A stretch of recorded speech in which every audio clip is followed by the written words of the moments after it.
খুনি হাসিনা, সেই হাসিনাকে তারা আশ্রয় দিতে পারে, আমি মানলাম। মতিবাবুর খুব পেয়ারের লোক হলো শেখ হাসিনা, তাই আশ্রয় দিয়েছে।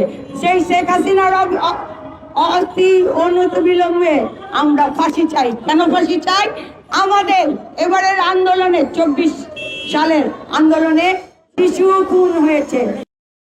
আজকে ডিস্টার্ব যে করছে, এটা আমি 2 মাস আগে বলেছিলাম, সেপ্টেম্বরে।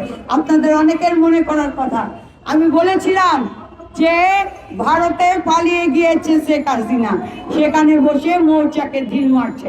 এই কথার পরিপ্রেক্ষিতে আমার 14 গোষ্ঠী ধোয়ানো হয়েছে। উপরন্ত কিছু কুলাঙ্গার আমাকে মেরে ফেলার হুমকি দিয়েছে। হুমকি বা মেরে ফেলার ভয় অপর্ণা পায় না কখনো।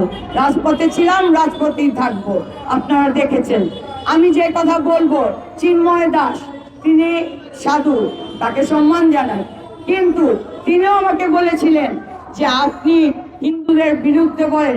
আমি হিন্দুদের বিরুদ্ধে বলি না। আমি যতবার হিন্দুদের পাশে দাঁড়িয়েছি, আপনারা কে কখন হিন্দুদের পাশে দাঁড়িয়েছেন? 17 বছর প্রতিটা হিন্দুর উপর নির্যাতন হয়েছে, তখন কোথায় ছিলেন? এই কথা আমি আরো 2 মাস আগে বলেছিলাম। শুভেন্দু আজকে বড় বড় কথা বলছে। তিনি দিল্লিতে না যেয়ে বাংলাদেশের বর্ডারের কাছে এসে বক্তব্য দিচ্ছে। আজকে তিনি রপ্তানি বন্ধ করবে বলছে, পেঁয়াজ রসুনের কথা বলছে। তাদের যেই দোষর, সেই 2024-এ শিশুদের খুনের হত্যার বিচার চাই। হুকুমের রানী, হুকুমের আসামি শেখ হাসিনার বিচার চাই, বিচার চাই। আমাদের 17 বছর ইলিয়াস আলী, চৌধুরী আলম সহ হাজারো হাজারো সন্তানের বাবা পিতা হারিয়েছে, যাদের গুম হয়েছে, আমরা এখন লাশ ফিরে পাইনি। তাই শেখ হাসিনার বিচার চাই। আমি যে কথা বলেছিলাম যে শেখ হাসিনা ভারত এসে আমাদের দেশে ষড়যন্ত্র চালাচ্ছে, তখন আপনারাও হেসেছেন। যেই মহিলা কি বলে, আজকে 2 মাস পরে পাচ্ছেন ষড়যন্ত্রের গন্ধ। যেই মোদিবাবু এত বড় বড় কথা বলেন, সেই মোদিবাবু ব্যর্থ হয়েছেন কূটনীতিবিদদের নিরাপত্তা দিতে। যেই মোদিবাবু হিন্দুত্ববাদ নিয়ে বড় বড় কথা বলেন, সে ভারতের হিন্দুদের নিরাপত্তা দিচ্ছে না।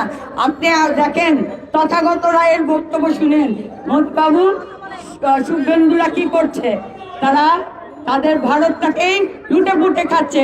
যেভাবে 17 বছর শেখ হাসিনাকে দিয়ে আমাদের বাংলাদেশ থেকে লুটে খেয়েছে, এখন লুটের বাধা পড়েছে বিদায় এখন ডক্টর ইউনূস সহ আমাদের সকল সরকারি উপদেষ্টাদের বিরুদ্ধে লেগেছে।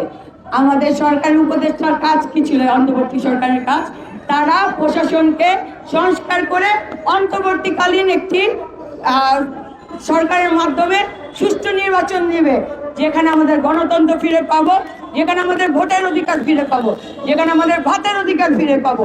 সেটাই হলো তাদের দায়িত্ব। তাদের দায়িত্ব এই 8 দফা নিয়ে নয়। তারপরে কিন্তু 8 দফা যদি যৌক্তিক হয়, তার পাশে আমরা সবে আছি, এই কথা কিন্তু বলা হয়েছে। তারপরে বারবার শাহবাগে আপনারা আন্দোলন চালিয়ে আমাদের হিন্দুদের শান্তিতে থাকতে দিচ্ছেন না। আমি এই কারণে বলছি, সংখ্যালঘু কথাটা আমি ঘৃণা করি, আমি বারবার আপনাদের বলেছি। আমি বাংলাদেশি হিসাবে বলছি, আমার বাংলাদেশের যেখানে যেখানে আপনারা আঘাত করবেন, সেখানে থেকেই আমরা যুদ্ধ ঘোষণা করব। একবার 71-এর যুদ্ধ ঘোষণা করেছিল শহীদ রাষ্ট্রপতি জিয়াউর রহমান, আমরা সে তারপরেই কিন্তু একটি বাংলাদেশ পেয়েছি। আবার 2024 সালে আমাদের সন্তানরা যুদ্ধ করে আরেকটি বাংলাদেশ দিয়েছে আমাদের। এখনো যদি আপনারা আঘাত করেন, এই ভারতের বিরুদ্ধে আমরা যুদ্ধ ঘোষণা করব এই প্রেস ক্লাব থেকে।